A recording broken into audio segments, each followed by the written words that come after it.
વિચારો કે આપણે ઘણા બધા પૈસા આવે તો આપણે આખી બસ કરી જેની અંદર આપણે જે બી સબસ્ક્રાઇબર્સ છે એ બધાને બેસાડીને આપે ફરવા, એવો બધાને ફરી જાય, ભલે ધીણોધર જઈ, સમજ્યા, પણ જઈ.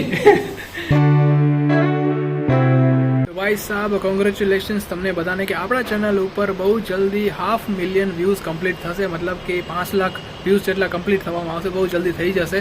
એટલે ખુશીની લહેર ફેરવી નાખો અને તમારા ઘરમાં મીઠાઈ જેટલી બનતી હોય એટલી બનાવી નાખો, કેમ કે આપણે જલ્દી જ જેને કહેવાય ને 500,000 ક્રોસ કરશું એટલે પછી 1 મિલિયન આપણો ટાર્ગેટ રહેશે કે ભાઈ 1 મિલિયન ક્યારે વ્યૂઝ કમ્પ્લીટ થાય. ઠીક છે. So hello, good afternoon, welcome back to my YouTube channel. અને આજે મને વ્લોગ બનાવવાની જરા ઈચ્છા નથી, પણ એમ છતાં વળી મન થયું કે ચલો ભાઈ નવરા બેઠા છે એના કરતાં આપણે વ્લોગ જ બનાવી લઈએ.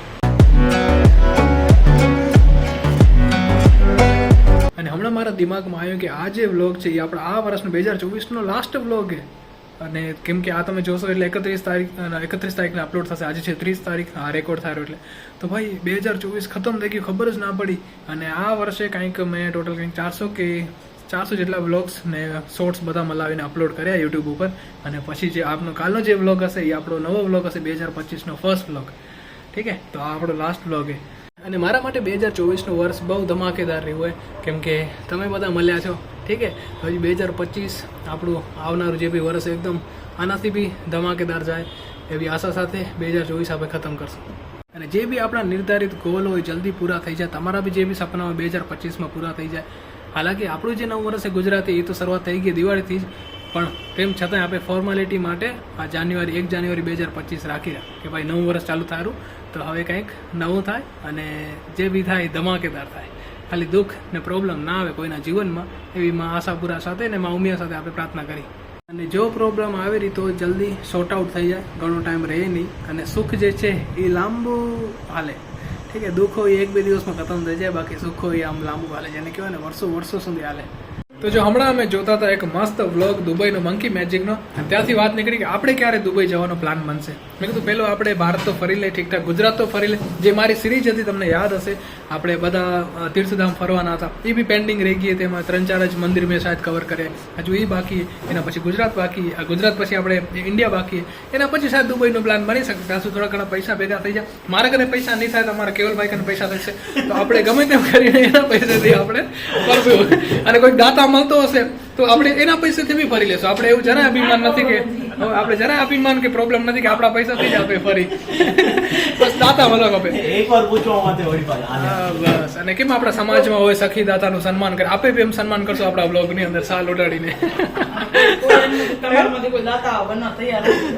ના એવું ના કહેવાનું, ખરાબ લાગે તો. તમને ખરાબ લાગશે ને અગર હું તમને કહીશ કે તમારામાંથી કોઈ દાતા બનતું હોય. એમની મને એમ કહેશે કે કામ કરતો વ્લોગ જ બંધ કરી નાખ, સમજો, અમને પૈસા દેવા પડે એના કરતા. તમે એમ વિચારો કે આપણે ઘણા બધા પૈસા આવે તો આપણે આખી બસ કરી જેની અંદર આપણે જે બી સબસ્ક્રાઇબર્સ છે એ બધાને બેસાડીને આપે ફરવા, એવો બધાને ફરી જાય, ભલે ધીણોધર જઈ, સમજ્યા, પણ જઈ. આજે શું બનાવશો સ્પેશિયલ? દાલ રાઈસ. કાલે પૂરણપોળી બને તો આજે કાંઈ નહીં. હા, મેંદુ વડા તો આઈ લવ મેંદુ વડા. ટાયર કહેવાય ને જે વચ્ચે હોલ આવે એ જ ને, આઈ લવ મેંદુ વડા.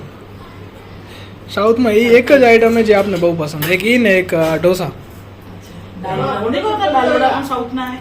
હે ઈ જા દાલ વડા સાઉથના એમ?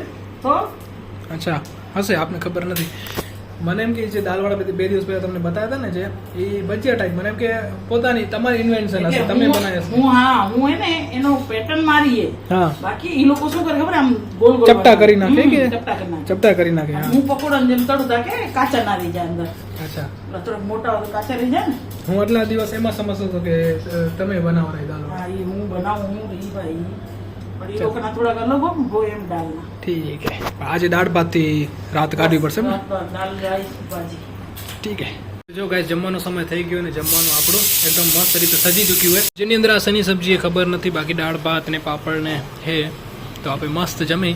તો આ જો તમને બેકગ્રાઉન્ડમાં કૂતરાનો સાઉન્ડ આવેલો ને, એ રોજે આવેલો, અને રોજે એને હિચકી થાય, ખબર નહીં કે નહીં યાદ આવે રહી, પણ આ ટાઈમ થાય મતલબ 9 વાગે એટલે એનું ચાલુ થઈ જાય, રાતના 12 વાગે, જ્યાં સુધી આપણે સુઈને જઈએ ત્યાં સુધી આમ જ રહે. અને એ આજનું નથી, વર્ષોથી, લગભગ ગયા વર્ષે હતો ને હે મુંબઈ, ગયા વર્ષે હતો ને ત્યારે આમ જ હતું, એના આગલા 1 વર્ષ હતું ત્યારે આમ જ હતું. હવે કૂતરો મારી છે મેં થોડોક ઢીઠ. ઓકે, તો આપણે સુવાનો સમય થઈ ગયો હે. શું કરશું, 12 તો વાગે રહ્યા, 12 નહીં 12:30 વાગવા આવ્યા. તો સુઈ જઈ, ફરી મળીશું આવતીકાલે નવા બ્લોગ સાથે. ત્યાં સુધી તમારું ધ્યાન રાખજો. Tata, bye bye and take care. બાકી એક વાત એ, આજે એક નાનકડો સ્કેમ થઈ ગયો. તમને મેં જમવામાં સબ્જી બતાવી ને, તો મને એમ કે રોટલી ને સબ્જી હશે જમવામાં. સબ્જી મેં લીધી થાળીમાં, પછી ખબર પડી રોટલી તો છે જ નહીં ભાઈ, ખાલી દાળ ભાત હતું. પછી ખબર પડી કે એ જે સબ્જી ને એ રોટલી ભેગી ના ખવાય, એ તો ભાત ભેગી ખવાય. ને એ સબ્જી આપને ખબર નથી શું હતી. અને ગેવડાની શું કહેવાય દેશમાં વાલની સબ્જી હતી. બોલો, આપણે ખાલી વાલ ટાંકીમાં ને એમાં જ જોયા પાઇપલાઇન.